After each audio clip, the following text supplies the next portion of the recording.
आज अपन मूल इकाई 2 में मूल अधिकार और नीति निर्देशक तत्व तथा मूल कर्तव्यों के बारे में पढ़ेंगे।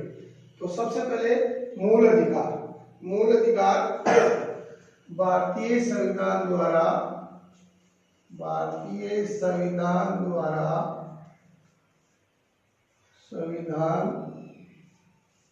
द्वारा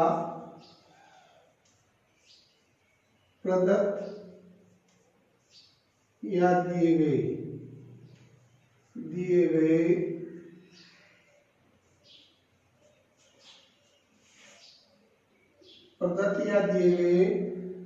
भारतीय नागरिकों को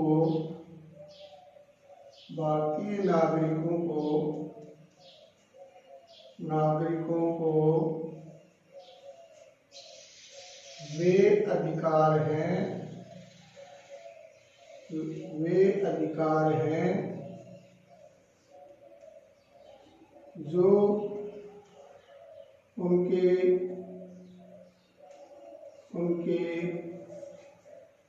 सर्वांगीण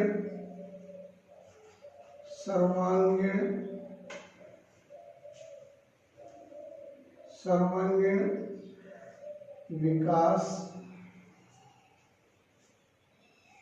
के लिए आवश्यक है। यानी भारतीय संविधान में जो मूल अधिकार दिए गए हैं वो मूल अधिकार नागरिकों के सर्वांगीण विकास के लिए दिए गए वे अधिकार हैं जो उनके लिए आवश्यक है। अब भारतीय संविधान में जो मूल अधिकार दिए हैं वो हमारे यहाँ मूल अधिकार जो दिए गए ना वो संयुक्त राज्य अमेरिका के संविधान से प्रेरित होकर लिए गए हैं। तो भारतीय संविधान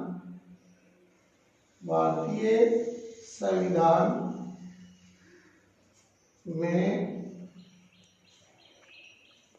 मूल अधिकार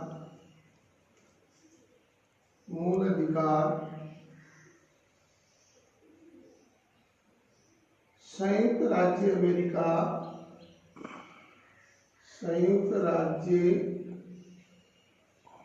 अमेरिका के संविधान से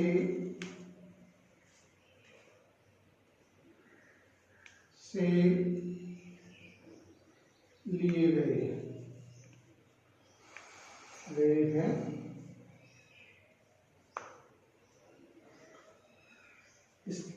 यानी हमारे यहाँ जो भारतीय संविधान में मूल अधिकार जो दिए गए हैं वो मूल अधिकार हमने अमेरिका के संविधान से प्रेरित होकर लिए हमारे संविधान में शामिल किए हैं।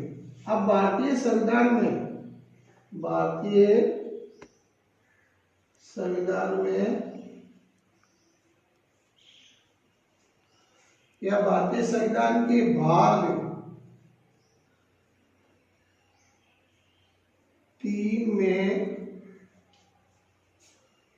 प्रत्येक भारतीय को या भारतीय संविधान के भाग 3 में नागरिकों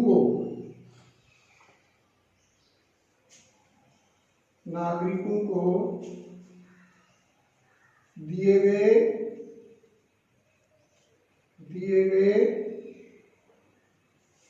अधिकारों या मूल अधिकारों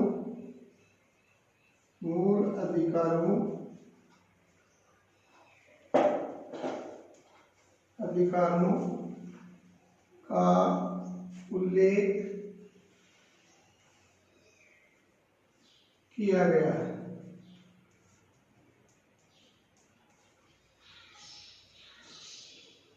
यानी हमारे संविधान में जो मूल अधिकार दिए हैं वो कहाँ उनको उल्लेख किया गया है? तो हमारे भारतीय संविधान में मूल अधिकारों का उल्लेख संविधान के भाग 3 में किया गया है। भारतीय संविधान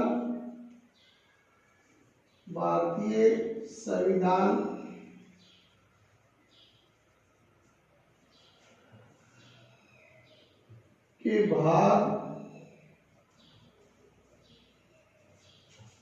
3 को मेघना कार्टा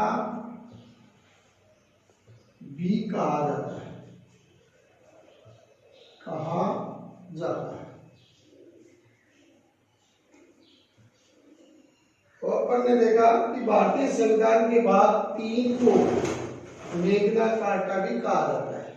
ये संविधान के बाद 3 को मेघना कार्टा भी कहा जाता है। ये मेघना कार्टा जो अवधारणा या जो शब्द है वो इंग्लैंड की संविधान इंग्लैंड से निकला है या इंग्लैंड की देन है।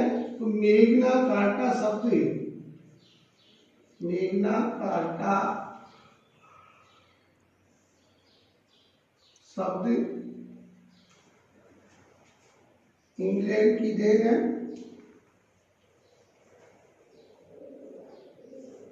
की देन है।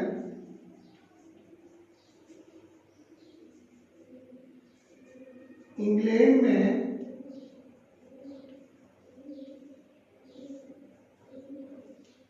मजदूरों को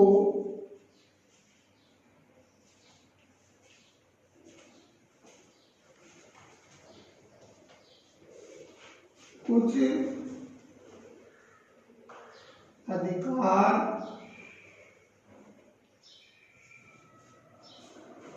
दिए गए,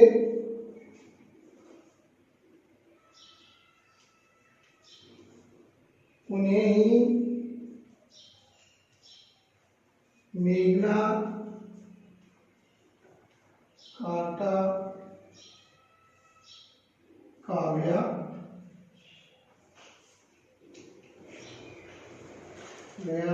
है। इसलिए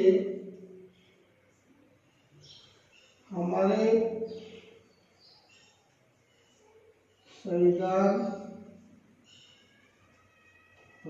संविधान ने जब नागरिकों को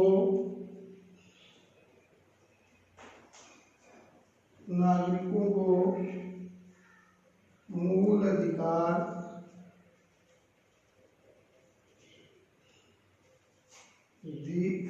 दिए, मूल अधिकार जिस भाग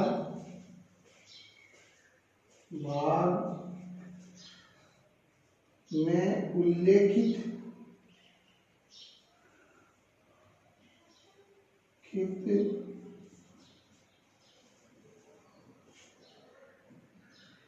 मूल अधिकार जिस भाग में दिए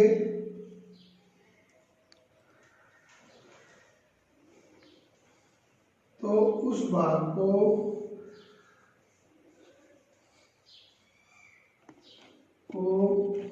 मेघना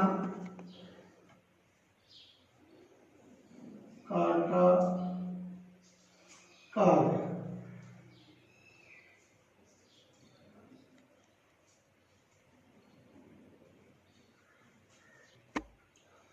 भारतीय संविधान में भारतीय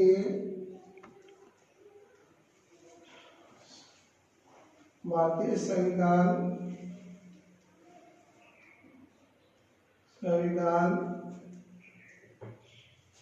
के द्वारा मूल रूप से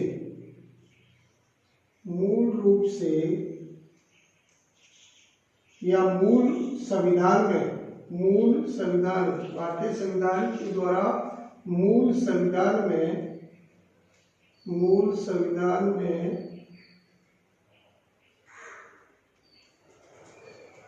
7 मूल अधिकार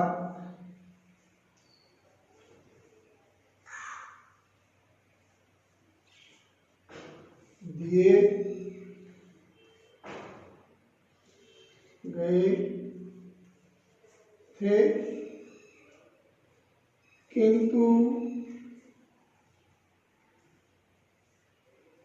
44वें संविधान संविधान संशोधन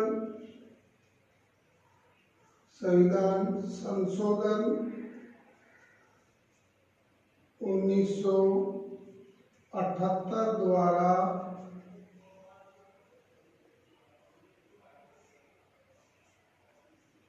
कानून 78 द्वारा संपत्ति के अधिकार को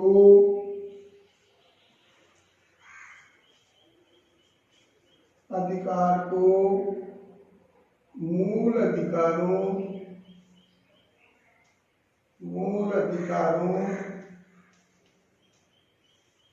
की श्रेणी से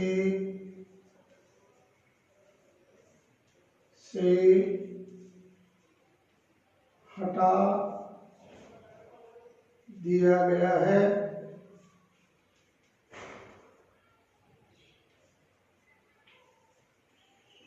जिसे अब संपत्ति के अधिकार को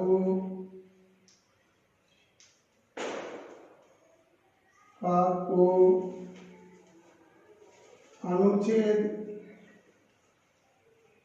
301 के द्वारा कानूनी अधिकार बना दिया गया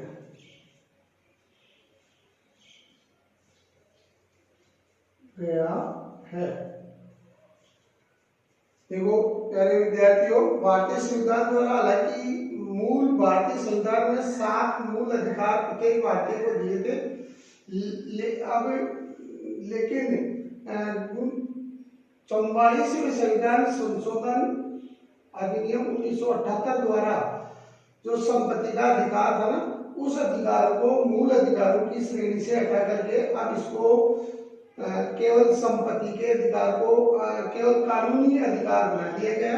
अब कानूनी अधिकार और मूल अधिकार, यानी मूल अधिकारों के खिलाफ अगर कोई सरकार अपने मूल अधिकारों को अगर रोकती है या उनको हनन करने का कार्य करता है, तो हम उसके खिलाफ कानून वो न्यायालय में जा सकते हैं। लेकिन ये जो संपत्ति का अधिकार है ना, ये अब कानूनी अधिकार हो गए, इसलिए अब इसमें अपने वो अधिकार जो मूल अधिकार वाला है वो नहीं हो सकता। अब वर्तमान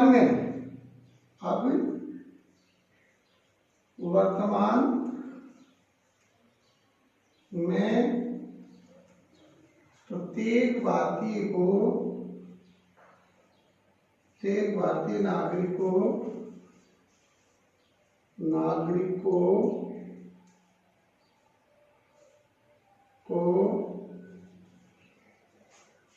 6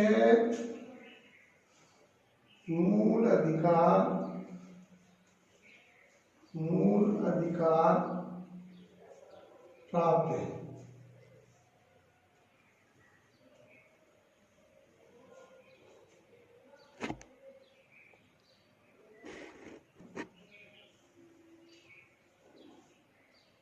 पूर्व मुख्य न्यायाधीश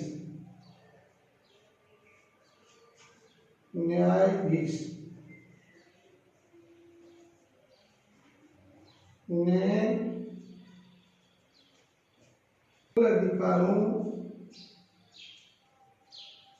अधिकारों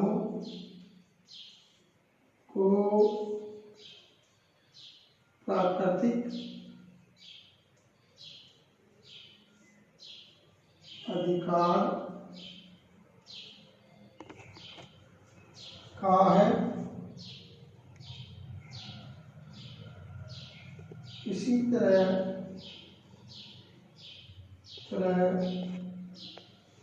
न्यायाधीश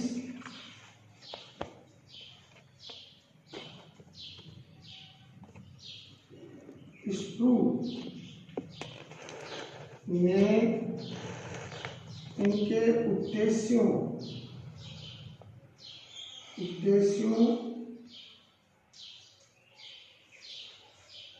को बताते हुए या उनके उद्देश्य को बताते हुए कहा है कि तो देखो हमारे भूतपूर्व मुख्य न्यायाधीश के सुब्बाराव है, उन्होंने इन मूल अधिकारों को प्राकृतिक अधिकार कहा है। इसी तरह न्यायाधीश स्प्रू ने इनके उद्देश्यों को बताते हुए ये कहा है कि ये अधिकार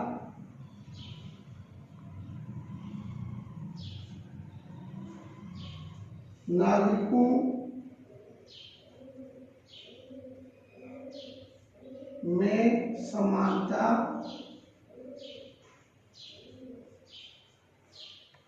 न्याय, स्वतंत्रता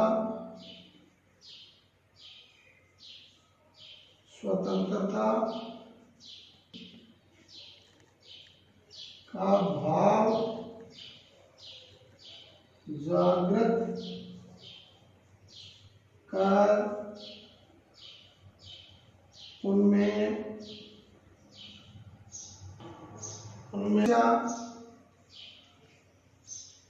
या उन्हें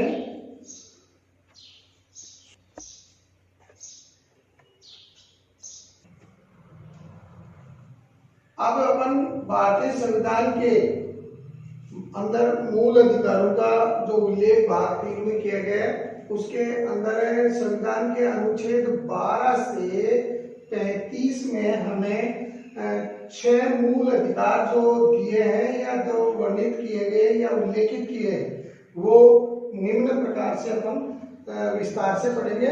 तो सबसे पहले जो अधिकार हमें मूल अधिकार जो दिया है संविधान द्वारा, वो है समता या समानता का अधिकार। समता या समानता का अधिकार जो संविधान में उल्लेख किया गया है ना, वो भारतीय संविधान के अनुच्छेद 14 से 18 के बीच में किया गया है। तो प्रत्येक भारतीय नागरिकों को निम्नलिखित प्रकार की समानताएं दी गई है। तो उनमें जो समानताएं भारतीय नागरिकों को दी गई है ना, वो पहली है कानून के समक्ष समानता, यानी कोई भी भारतीय के साथ कानून की दृष्टि से भेदभाव नहीं होगा, यानी कानून के सामने सब भारतीय समान होंगे। इसका उल्लेख अनुच्छेद 14 के द्वारा किया गया है। दूसरा, धर्म के आधार पर, मूल वंश या जाति या लिंग या जन्म स्थान के आधार पर किसी भी भारतीय के साथ भेदभाव नहीं होगा। इसका उल्लेख भी अनुच्छेद 15 के अंदर किया गया है। तीसरा, सरकारी नौकरियों के अंदर चयन के अंदर किसी भी भारतीय के साथ किसी प्रकार का भेदभाव नहीं होगा, यानी सरकारी नौकरियों के चयन में सब लोगों को योग्यता के अनुसार समानता का अधिकार दिया है, वो भाग ले सकते हैं। इसका उल्लेख अनुच्छेद 16 के अंदर किया गया है। चौथा, अस्पृश्यता का या छुआछूत का अंत। तो देखो हमारे भारतीय समाज प्राचीन काल में वर्णों में बटा हुआ था, इसलिए छुआछूत की भावना थी। उस भावना के को खत्म करने के लिए अनुच्छेद 17 के द्वारा इसको प्रतिबंधित किया गया है। यदि कोई व्यक्ति किसी भारतीय नागरिक के साथ छुआछूत या अस्पृश्यता का भाव रखेगा तो उसको कानून के द्वारा दंडित किया जाएगा। ये अनुच्छेद 17 में लिखा हुआ है। ये कई बार है ना 1 नंबर वाले प्रश्नों में भी इसका ज्यादा बार पूछ सकता है। इसी तरह 5वीं जो समानता दी है वो उपाधि या पदवी काल। देखो अंग्रेजों के जमाने में या प्राचीन काल में ये उपाधियां दी जाती थी बड़े लोगों को।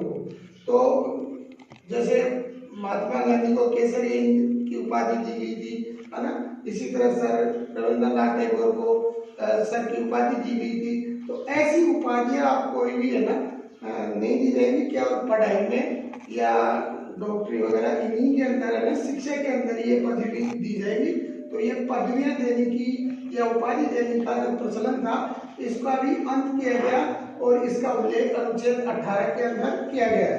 तो इस तरह से हमारे भारतीय संविधान के द्वारा भारतीय लोगों में कानून की दृष्टि सभी लोगों में समानता या समता बनाए रखने के लिए ये समानताएं दी गई है। दूसरा जो हमारे भारतीय संविधान में नागरिकों को मूल अधिकार दिया है वो है स्वतंत्रता का अधिकार। तो स्वतंत्रता का जो अधिकार है उसका उल्लेख अनुच्छेद 19 से 22 में किया गया है भारतीय संविधान। भारतीय संविधान ने प्रत्येक भारतीय नागरिक को निम्नलिखित 6 प्रकार की स्वतंत्रताएं दी गई है। पहला, विचार व अभिव्यक्ति की स्वतंत्रता, यानी कोई भी व्यक्ति अपने विचार प्रकट कर सकता है, इसकी स्वतंत्रता अनुच्छेद 19 के में दी गई है। इसी तरह दूसरी जो स्वतंत्रता दी गई है ना प्रत्येक भारतीय को, वो अस्त्र शस्त्र रहित, यानी अस्त्र शस्त्र यानी बिना हथियार लिए वो प्रत्येक भारतीय नागरिक शांतिपूर्ण सम्मेलन करने की उसको अनुमति प्राप्त है। ये अनुच्छेद 19(1) में दी गई है हमें स्वतंत्रता। इसी तरह तीसरी जो स्वतंत्रता है ना प्रत्येक भारतीय को, वो संघ यानी संगठन, ये वह समुदाय के निर्माण यानी समाज के संगठन या समुदाय का निर्माण करने की स्वतंत्रता है। अनुच्छेद 19(1) में इसका उल्लेख किया गया है। चौथा जो स्वतंत्रता प्रत्येक भारतीय नागरिक को दी गई है वो है देश में कोई भी व्यक्ति किसी भी राज्य में या किसी भी स्थान पर भ्रमण करने के लिए आ जा सकता है। इसका उल्लेख हमारे भारतीय संविधान के अनुच्छेद 19(1) में दिया गया है। पांचवी जो भारतीय संविधान में प्रत्येक भारतीय नागरिक को स्वतंत्रता दी है वो देश में किसी भी राज्य के या स्थान पर निवास करने की स्वतंत्रता दी है। यानी ये जो है ना कोई भी भारतीय जो है ना इस स्वतंत्रता के आधार पर किसी भी भारत के किसी भी राज्य में किसी भी स्थान पर जाकर निवास स्थान बना सकता है। ये अभी पिछले साल से पहले जो है ना हम जम्मू कश्मीर में धारा 370 के कारण नहीं जा पाते थे, मकान नहीं बना पाते थे, निवास नहीं कर सकते थे, लेकिन ये अब संभव हो गया। तो देश में कोई भी भारतीय नागरिक किसी भी राज्य में जाकर के इस स्वतंत्रता के आधार पर जो है ना अपना निवास स्थान या मकान बना करके रह सकता है। ये अनुच्छेद 19(1) में दिया गया है। छठी जो स्वतंत्रता है प्रत्येक भारतीय नागरिक को वह है वृत्ति, व्यापार, आजीविका, व्यवसाय, यानी अपने जीविकोपार्जन के लिए अपने जो है ना परिवार को पालने के लिए कोई भी काम धंधा है ना, लेकिन वो होना चाहिए काम विधि सम्मत यानी कानून की दृष्टि से उचित, वही काम करने की हमें स्वतंत्रता है। तो इस स्वतंत्रता का अनुच्छेद 19(1)(6) के अंदर उल्लेख किया गया है। तो इस तरह से ये दूसरा हमारा भारतीय संविधान द्वारा दूसरा मूल अधिकार अपन ने पढ़ा। अब तीसरा जो मूल अधिकार है भारतीय संविधान द्वारा नागरिकों को दिया गया है वो है शोषण के विरुद्ध अधिकार। कोई भी व्यक्ति शोषण नहीं कर सकता, ये हमें अधिकार दिया है। यदि कोई हमारे ऊपर कोई अत्याचार कर रहा है, शोषण कर रहा है, तो हम अनुच्छेद 23 और 24 में इसका उल्लेख किया है, हमें अधिकार दिया गया है। तो भारतीय नागरिकों को शोषण से बचाने के लिए निम्नलिखित रूप से 2 कानूनी प्रावधान किए गए हैं जिनका उपयोग करके और वो अपना शोषण होने से बचा सकता है। तो एक प्रावधान तो है मानव के क्रय विक्रय, यानी किसी भी व्यक्ति का क्रय विक्रय यानी खरीदना फरोखना नहीं हो सकता। तो कई बार अपन सुनते हैं कि भाई फला जो है ना व्यक्ति ने मानव का क्रय विक्रय किया। क्या था, पुराने जमाने में दास प्रथा चलती थी, उसमें जिस व्यक्ति के पास जितने गुलाम ज्यादा होते थे वो अपने पैसे वाला माना जाता था। तो अब उसको रोकने के लिए मानव के क्रय विक्रय या बेगार मतलब ऐसे काम करवा ले कोई व्यक्ति किसी से और काम के बदले पैसा नहीं दे तो वो ऐसा श्रम बेगार कहलाता था। तो मानव के क्रय और विक्रय और बेगार लेने पर रोक लगाया अनुच्छेद इसका उल्लेख जो है ना हमारे भारतीय संविधान के अनुच्छेद 23 में किया गया है। दूसरा जो कानूनी प्रावधान है वो बाल श्रम, यानी बाल श्रम का मतलब छोटे बच्चों से काम नहीं लिया जा सकता है। कल कारखाने में 14 वर्ष से आयु के कम बालक बालिकाओं से खनन कार्यों में या जो खतरनाक काम जिनको माना जाता है खानों में, इन पर काम लेने पर प्रतिबंध लगाया गया है। तो इसका अनुच्छेद 24 के अंदर भारतीय संविधान में उल्लेख किया गया है। इस तरह से हमारे संविधान ने हमें शोषण से बचाने के लिए